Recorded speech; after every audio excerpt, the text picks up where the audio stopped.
Hello, everyone, and welcome to week 3 of our course now. So, I hope the way things work in this class are making a little more sense to you now.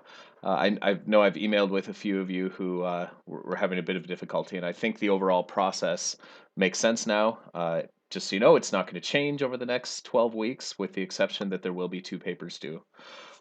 If you don't feel like you have a good handle on things yet, though, please do reach out to me, and I want to make this work for everyone, of course. So, if you are doing a good job, keep up this same level of effort for the next 12 weeks.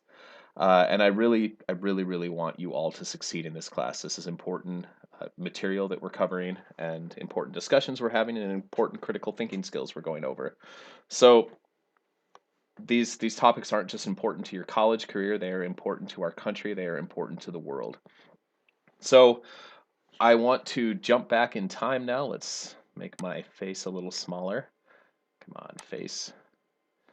Well, I'll just put my face over to the side here. Okay, so I want to re-examine the early colonization of America. This is from the cartoon Pocahontas, which is very controversial for the way it reimagined the early period of contact. But I want to examine Lepore Chapter 2 today, and hopefully get you thinking for the discussion board and for your focus questions. So, okay. So you've got a nice overview of early English attempts to settle North America in this week's reading, and an introduction to it in last week's readings. I'm certainly not going to replicate everything in this presentation, but I do want to give you a little bit of context to help you distinguish patterns in the way that the Chesapeake area was settled, so Maryland, Virginia, from later New England, especially the Massachusetts Bay Colony. So when Jamestown in the Chesapeake Bay was first being settled, England was riding the wave of relative prosperity established under Elizabeth's reign. Elizabeth I was the queen who had decisively defeated the Spanish attempt to invade England at the tail end of the war against Dutch independence, and in so doing, she, using tools like piracy, had elevated England into a serious European power, and more importantly for the settlement of the New World, a serious Atlantic power. Under Elizabeth, though, the English had failed to plant any lasting colonies in the New World. Roanoke, that island, that didn't last, that settlement. But England was stronger with better institutions for extracting wealth by the time of James' reign, a legacy that was certainly built under Elizabeth. The beginning of James' reign was a time of economic growth and a time of significant cultural productivity, as I outline in this slide. It was a time of Shakespeare, the plays of Marlowe, too, and importantly for many who had settled North America, the King James Bible translation, a translation that's still preferred by many English speaking Christians today. But just beneath the surface of this productive period, there was incredible tension, and that tension would be reflected in the ideas that went back and forth across the Atlantic Ocean. So when James was crowned king, for instance, there was a plot to blow him and all of Parliament up and thereby revert the entire country back to Catholicism, as had been the state religion before the English Reformation. It failed, and its ringleader, Guy Fawkes, has become associated with anarchy after the great comic book and movie V for Vendetta. This is a Guy Fawkes mask. You still occasionally see them at protests to this day. It comes from the 1605 gunpowder plot. Since the plot failed, you had the feeling among the monarchy that their power was absolute, God given even, as Lepore describes. But you also had lingering dissatisfaction among Roman Catholics, many of whom continued to practice their religion in secret, and there were many, many dissenters within the Protestant movement of the Church of England. Some, like the Quakers and Puritans, would become key to the settling of parts of English speaking North America as well. Another group of dissenters in this period, the Levelers, were behind the Midlands Revolt of 1607, which ironically is the same year that Jamestown was settled. These people were opposed to ongoing acts to enclose common lands that were previously available for everyone's use. So they were rebelling against the commercialization of agriculture that left poor peasants without adequate means to feed themselves. So in their revolt, these people made sure to behave politely, to not swear, to not engage in any behavior to harm local people, but they were nevertheless painted as radical extremists by the wealthy classes who wanted to put them down. Their main form of protest, though, was gardening, They would dig up fences and hedgerows to plant gardens for the public good. James led mercenary soldiers against them, killing 40 to 50 men, women, and children. So, this is the same year that a colony was seized from native people in North America. So, as Lepore points out, Jamestown settlers were wealthy people seeking even further fortune. They wanted to make money, but they were really bad at it at first. And yet they persisted. And like other English colonies, it wasn't because they figured out how to farm or how to, not be um, a bunch of really sucky homesteaders. It's because they adopted African slavery, which allowed people with no real world skills to have other people do the work for them so that they could amass fabulous fortunes. So for centuries, there have been arguments emphasizing English values or a Protestant work ethic as, the reason for success in the New World. But the vast majority of fortunes, both in the Chesapeake area where there was active, ever-present slavery, and in New England where slavery there was less everyday slavery, less in-your-face slavery, but their economy was still absolutely tied into the slavery of the South and of the Caribbean. So the vast majority of fortunes that came from the New World were made possible through the labors of slaves. And that is really the prime reason why these settlements ultimately succeeded. Okay, trying to shift. Here, I'll put my face in there. Wow, let's not ruin things with my face. We'll put my face up in the corner here. All right. So while fortune, making money, was a primary motive for the early settlers of Jamestown and Newfoundland, which I didn't mention as it's not in the United States today, profit was a lesser motivation for those who settled New England, at least at first. The initial group who came to Plymouth in 1620 were religious dissenters. They sought a place where they could build a city upon a hill to be an example of their Christian faith, as Jesus Christ urged his followers to do in the 5th chapter of the book of Matthew. They even set up village greens as common lands that were to be made available to all, being very familiar with the Midlands Revolt. So these common lands would later also be enclosed, just as they were in England. So once they successfully established colonies in the Massachusetts Bay, another wave of immigrants came. At Plymouth as well. This second group wasn't just made up of religious dissenters; they were often political refugees too. After James' death, his successor, Charles I, proved quite controversial to Protestants in general and Puritans in particular. Rumors abounded that he was secretly a Catholic. These rumors swirled because he was openly married to the Catholic Queen Henrietta Maria. There's quite a bit about Charles's reign that would inspire fundamental principles of American governance over the next 2 centuries, too. So in 1628, for example, the English Parliament passed a petition of right, arguing that the king couldn't levy new taxes without their consent. In his view, Parliament was just a consultative body. He had the divine right of kings to do whatever he wanted, or so he thought. And so from 1628 until 1639 or 1640, he didn't convene Parliament once. Instead, he came up with really weird ways to raise revenue, like levying tons of fines and even doing weird things like knighting people, not giving them enough time to come to the knighting ceremony, then fining them for not showing up. But when he did eventually convene Parliament again, it was because he was desperate for money after fighting the Bishops' War. So this war began after he tried to uh, come up with a common book of prayer between the Anglican and Presbyterian churches. It's called the Bishops' War after a disagreement on local parish leadership. The Anglican Church was governed by bishops, so bishops were over a diocese, still are, where they appoint individual priests who then have more of a hierarchical structure than the Presbyterians did. So the Anglican Church is called the Episcopalian Church in the United States today, and Episcopalian is Greek for bishop, episcop. So the Presbyterian Church, led by elders, presbyteros is the Greek word for elder, believed that the leadership of the church should be a little bit more democratic. So doctrinally, the Presbyterian churches and the Anglican churches were really quite similar, but small differences were a really big deal in the 17th century.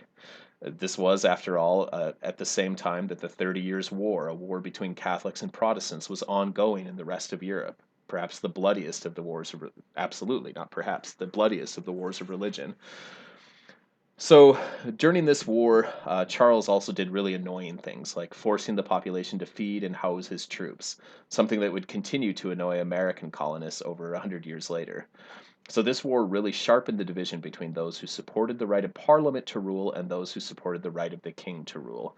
So in this picture right here, this is a woodcut of Jenny Geddes, who was a woman in Glasgow who, when a representative of the king came to read an announcement about a common book of prayer to unite to unite the Presbyterians and the Anglicans into a single religious group.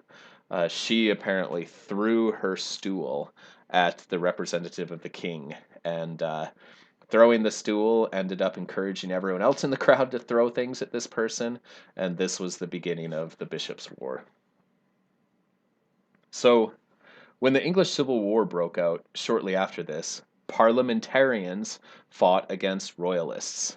The parliamentarians, those who supported the rule of Parliament, executed the king in 1649 and established a republic. They were deeply inspired by their faith to want a republic where all were equal before God and the law. The thousands of refugees who fled to New England during these conflicts largely brought with them the ideas of these parliamentarians. They were sympathetic to them. Uh, and again, with the exception of some who went to Maryland. But the Lord Protector of the Republic, Oliver Cromwell, would be revered among many early Americans. And later generations of especially Irish Catholic immigrants would remember him more for his mass murder of Irish people during his campaigns on their island, rather than for his supposedly good governance on the mainland. But many generations of New Englanders remembered Cromwell fondly for his championing of the idea of a republic. Colonists in the Americas came to believe in republicanism, even as their economies became dependent on slave labor, an irony that Lepore does such a good job unpacking. Lepore also does a really good job contextualizing 17th century English politics within their Enlightenment ideals as well. So, a key event occurred when James II tried to briefly restore a full monarchy in 1688, only to be stopped by a parliamentary intervention. I've got really bad hiccups. I don't know what to do when you're trying to record a lecture and you have hiccups. I'll pause for a second and deal with them. Okay, so after the English Civil War, Charles II, Charles I was executed, remember, restored the English monarchy. After he died, James II briefly attempted to, oddly enough, restore Catholicism to England. It didn't turn out very well. So in 1688, William of Orange and his wife Mary were invited by Parliament to come from the Netherlands and establish the control of Parliament jointly with William and Mary as monarchs. And I mean, this is called the Glorious Revolution because it was bloodless, though this led to a Jacobin, after those who wanted James to rule, rebellion in Scotland that dragged on for a long time. Um, but at least initially, this was a glorious revolution because these two monarchs, William and Mary, came. They took over and they established a system of parliamentary monarchy that the British still have today. So having just a republic seemed too extreme, while having just a king was abhorrent. So in the 1600s, English people had come to develop a sense that government acted with the consent of the governed. Edward Coke was an early person to propose this idea by using what he considered to be the legal precedent of the Magna Carta. Lepore discusses this in your reading for this week. This idea would also be so critical to the American Revolution in its well rehearsed couplet, "No taxation without representation." So, one document that was ratified during the Glorious Revolution of 1688, again, glorious because no one lost their life initially, was the English Bill of Rights. This bill became a foundational document in liberalism. The idea of liberalism emerged out of the Enlightenment in an era when there was faith in the power of human beings to make sense of and conquer the uncertainty of life through rational, scientific, evidence based endeavors. The origin of the term liberalism comes from John Locke, who argued that there are certain rights that are natural rights, God given rights. He's also the one who wrote the English Bill of Rights. Um, so any government exists through in Locke's view, through a social contract to guarantee these basic rights. In Locke's writings on the social contract, he argued that humanity once lived in a state of nature. He's building on Thomas Hobbes' ideas, where they had total freedom. But because they had the freedom to do anything, there really was no freedom at all because everyone was a victim to everyone else's whims. Governments emerged as people gave up only those rights which would increase the liberty of everyone else. This is the idea of the social contract, that you give up certain things because you realize by giving those things up, like your right to murder arbitrarily or your right to keep all of your money rather than pay taxes, you are increasing uh, the benefit to everyone, including yourself. Social contract. So um, you lose your right to rob and murder, but you gain a right to life, liberty, and property. So, liberalism in the classical sense is that the role of government is nothing beyond the bare minimum to ensure these rights life, liberty, and property. So, we'll be discussing American interpretations of these throughout the course, especially the idea of changing property to the pursuit of happiness. So, another prominent Scottish thinker was David Hume, who became known for, among other things, a reinvigoration of the old Greek idea of skepticism. The way he reimagined it, one should not take anything for granted, but question everything. This becomes key to political ideas like the divine right of kings, to which Hume would respond, says who? Hume's ideas really invited intellectuals and eventually broader populations to question the world as they saw it. The 18th century became, in many parts of the world, an exciting intellectual atmosphere where people felt free to imagine entirely new social and political orders. Oh, jumping ahead. Here we go. So those imaginings would have the most impact in one of the more oppressive places to live in the 1700s, France. French ideas of the 18th century in particular were well known not just among American intellectuals, but widely among ordinary people. In France, people like Rousseau built on Locke's ideas and argued governments had a duty to do the most good for the most people. His idea of doing things for the greater good, volonté générale, would gain a nasty connotation as it became a later justification for the terror during the French Revolution. Rousseau didn't live to see that, though. He died before the revolution even began.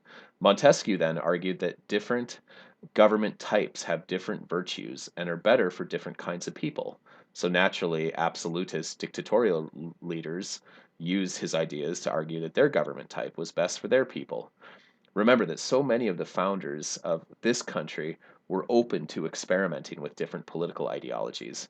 Then you had Voltaire on the right, who was a light-hearted, yet extremely intelligent and profound person in the vein of modern day political comics. One of his major contributions was that liberalism could only work with tolerance, that tolerance of especially religious differences was crucial to a successful republican form of government. He envied the religious tolerance that he felt existed in England, and later inspired many Americans to move towards both supporting religious freedom and later getting rid of official state churches.